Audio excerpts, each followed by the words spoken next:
तो दोस्तों 3 इन्फोटेक ने अपने क्वार्टर 3 के नंबर को डिस्क्लोज कर दिया है। तो चलिए देखते हैं क्या है क्वार्टर 3 के नंबर्स के अंदर। डाटा लाख्स में है, मैं आपको क्रोस में बता रहा हूँ।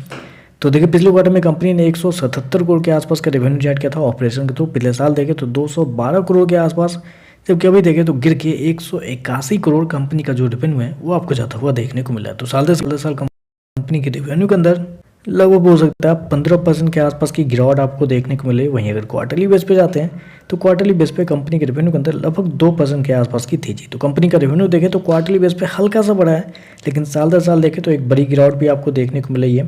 खर्चे की बात करते हैं तो देखिए पिछले क्वार्टर में कंपनी ने 184 करोड़ खर्च किए थे, पिछले साल 230 करोड़, जबकि अभी देखें तो कंपनी खर्चे 182 करोड़ आपको देखने को मिला। तो खर्चे देखें तो खर्चे आपको कंट्रोल में देखने को मिल रहे हैं। स्पेशली एक ही जगह पे कंपनी ने कंट्रोल किया है, वो है कंपनी के अदर एक्सपेंस। अदर एक्सपेंस देखें तो इस क्वार्टर में कंपनी ने लगभग 9 करोड़ रुपए के वहाँ पे खर्च किए हैं, जबकि पिछले साल 14.5 करोड़ के आसपास, अब पिछले साल लगभग 25 करोड़ के आसपास थे।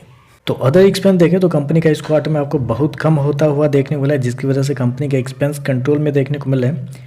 प्रॉफिट की बात करते हैं, पिछले क्वार्टर में कंपनी लगभग 4 करोड़ के लॉस में थी, पिछले साल 29 करोड़ के लॉस में थी, जबकि अभी देखें तो कंपनी 40 करोड़ के प्रॉफिट में आपको जाते हुए देखने को मिलता है। आप कह सकते हैं कंपनी साल दर साल आपको घाटे से मुनाफे में आते हुए देखने को मिले, जबकि क्वार्टरली बेस पे कंपनी घाटे से मुनाफे में देखने को मिल रही है।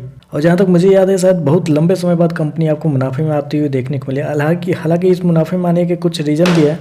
रीज़न है पहला तो आप ये कह सकते हैं फॉरेन एक्सचेंज में कंपनी को कुछ फ़ायदे हुए हैं। यहाँ पे अगर देखें तो आपको लगभग 39 करोड़ के आसपास का फ़ायदा हुआ है कंपनी को इस क्वार्टर में, जबकि पिछले क्वार्टर में 3 करोड़ का फ़ायदा हुआ था, पिछले साल 1 करोड़ के आसपास का फ़ायदा हुआ था। तो यहाँ पे एक बड़ा अमाउंट जो है वो कंपनी को फॉरेन एक्सचेंज के थ्रू आपको मिलता हुआ देखने को मिला है, जिसकी वजह से इतना बड़ा प्रॉफिट है। अगर उसको हटा देते हैं, कंपनी के ऑपरेटिंग प्रॉफिट देखते हैं तो पिछले क्वार्टर में कंपनी 4 करोड़ के घाटे में थी, पिछले साल देखें तो 17.5 करोड़ के आसपास का नुकसान था, जबकि अभी देखें तो लगभग 3 करोड़ के प्रॉफिट में आपको देखने को मिली थी। यहाँ भी देखें तो कंपनी आपको घाटे से मुनाफे में आपको आते हुए देखने को मिले, जो कि एक बहुत अच्छी बात है। क्वार्टरली बेस पर भी घाटे से मुनाफे में देखने को मिल रही है। ईपीएस की बात करते हैं तो देखिए पिछले क्वार्टर में कंपनी का ईपीएस 25 पैसे माइनस का, पिछले साल 1 रुपये 74 पैसे माइनस का, जबकि अभी देखें तो 2 रुपये 40 पैसे के आसपास आपको देखने को मिला। तो ओवरऑल अगर देखा जाए तो देखिए रेवेन्यू कुछ खास आपको देखने को नहीं मिला है। रेवेन्यू में कंपनी का नंबर कमजोर है, क्योंकि कंपनी का रेवेन्यू आपको साल दर साल गिरता हुआ देखने को मिला है। क्वार्टरली बेस पे फ्लैट है लगभग। एक्सपेंस कंट्रोल किया है कंपनी ने, इसकी वजह से कंपनी का ऑपरेटिंग प्रॉफिट आपको प्रॉफिट में देखने को मिल रहा है। लेकिन क्वेश्चन यहाँ पे ये निकलता है कि कब तक कंपनी अपने एक्सपेंस को कंट्रोल करके अपने आप के जो ऑपरेटिंग प्रॉफिट है उसको बेहतर दिखाएगी।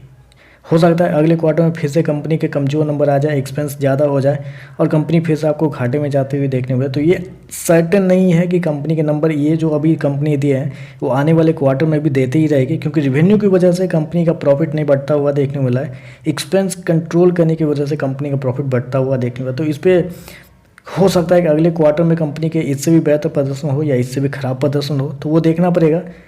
लेकिन अभी देखें तो कंपनी आपको घाटे से मुनाफे में देखने को मिले। बाकी देखते हैं कि मार्केट का कैसा रिएक्शन आपको देखने को मिलता है। आज के लिए बस इतना ही। वीडियो पसंद आए तो लाइक कीजिएगा, साथ में साथ चैनल को सब्सक्राइब जरूर कीजिएगा। धन्यवाद।